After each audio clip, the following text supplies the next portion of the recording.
안녕하세요. SCL은행 투자전략가 홍동희 부장입니다. 이번 주 푹 집어드릴 글로벌 마켓뷰는 캄 전략 이후 분산을 통한 다각화로 대응입니다. SC그룹의 하반기 전망이 캄 시장에 머무는 힘이라는 전략을 제시해 드린 바가 있고요. 지금 시장 상황이 사실 여러 불확실성이 껴있는 환경에서 평정심을 갖고 계속 투자를 지속하는 게 가장 좀 이번 전략의 핵심이었습니다. 그리고 지금 현 시점에서 이 CALM별로 담고 있는 의미가 있는데 A, 기존 방식을 넘어선 확장이라는 전략이 좀 가장 중요한 시점으로 좀 대두가 되고 있지 않을까라고 보고 있습니다. 지금 변동성이 높기 때문에 그만큼 좀 다양한 자산을 활용하는 필요성이 높아져 있다라고 말씀을 드릴 수 있을 것 같고요. 그럼 변동성 요인들은 과연 어떤 것들이 지금 이렇게 좀 시장을 우려를 좀 키우고 있냐라고 했을 때 여러 가지 부분들이 좀 맞물려 있는 상황이지만 그 중에서 좀 대표적으로 몇 가지만 좀 저희가 꼽아보도록 하겠습니다. 단기 변동성이 높아진 이유는 첫 번째는 가격이 높아져 있다는 부분을 좀 들 수 있을 것 같습니다. 상반기 내내 주식시장이 좀 상승해 나갔던 부분들이 있었고 포지션과 투자 심리 자체가 특히 좀 IT 업종들 일부 소수 종목들 중심으로 좀 가열된 부분이 있었기 때문에 그런 부분에서 좀 가격에 대해서 차익 실현 매물들이 좀 나오고 있는 부분들이 변동성을 키우고 있는 상황입니다. 그리고 좀, 그 다음으로 좀 꼽아볼 부분은 금리를 들 수 있을 것 같습니다. 지금 미국 10년물 금리가 계속 상승 압력을 받으면서 어느새 4.3%, 2008년 이후에 가장 높은 수준의 높이까지 올라온 상황입니다.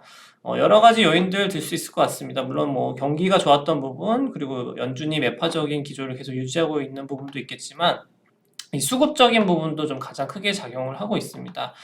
지금 국채 발행량이 계속 늘어나면서 지금 미국에서는 국채 수요를 과연 이게 흡수될 수가 있을까라는 부분이 좀 커지면서 금리 상승을 좀 이끈 부분이 있었고요.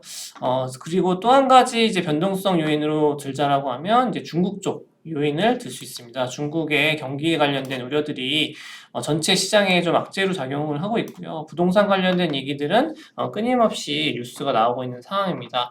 저희가 든 세 가지 변동성 요인은 가열 리스크는 사실 가격이 어느 정도 되돌림을 보이면 해소가 되는 이슈라고 보여지고요.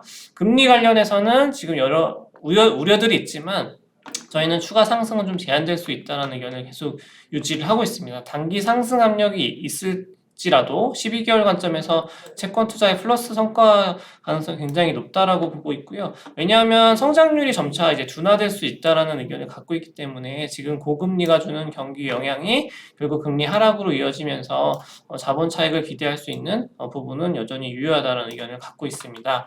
그리고 세 번째 변동성 요인은 중국의 경우는 좀 더 자세히 살펴볼 필요가 있어서 저희가 좀 페이지를 따로 할애를 했습니다. 그래서 그 페이지를 좀 같이 보면서 좀 설명을 드리려고 하고요.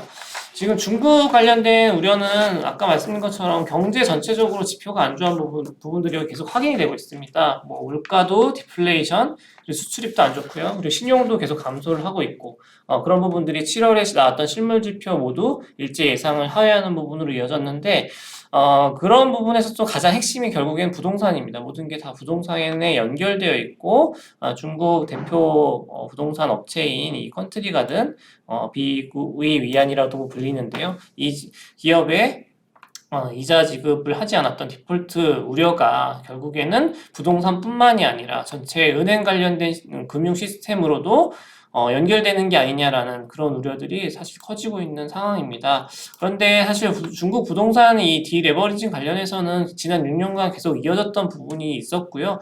그리고 정책적인 부분에서는 계속 좀 대응이 나오고 있는 상황이기 때문에 이번 이슈 자체가 은행 시스템 리스크로 확산된다라고 보기에는 저희는 좀 가능성이 좀 낮다라고 보고 있습니다.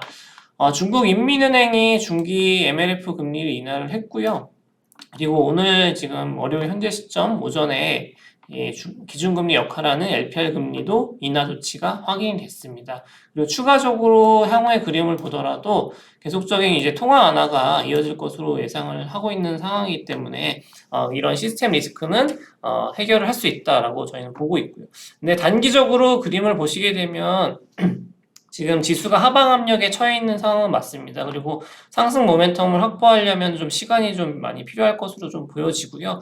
지금 현재 부양책에 대한 요구가 굉장히 높아진 상황인데 중국 정부가 가져가려는 이 채술 개선이라는 장기 비전과는 또 확인해야 되는 부분이 좀 여전히 남아있기 때문에 정책적인 부분을 확인하면서 지수가 회복세를 좀 뛸 것으로 좀 예상을 하고 있습니다. 그래서 앞서 말씀드린 것처럼 여러 가지 변동성 요인이 있기 때문에 지금은 좀 다각화를 통한 대응이 굉장히 좀 필요하다라고 보여지고요. 이 변동성 요인들에 대해서는 계속 좀 다른 자료들을 통해서도 업데이트를 드리도록 하겠습니다. 예, 이상으로 제가 준비한 내용은 마치도록 하겠고요. 다음에 다시 인사드리겠습니다. 감사합니다. 자세한 내용은 SC제일은행 모바일 뱅킹 자산관리 정보 페이지 또는 영상 본문에 제공되는 링크를 통해서 확인하시길 바라겠습니다. 시청해주셔서 감사합니다.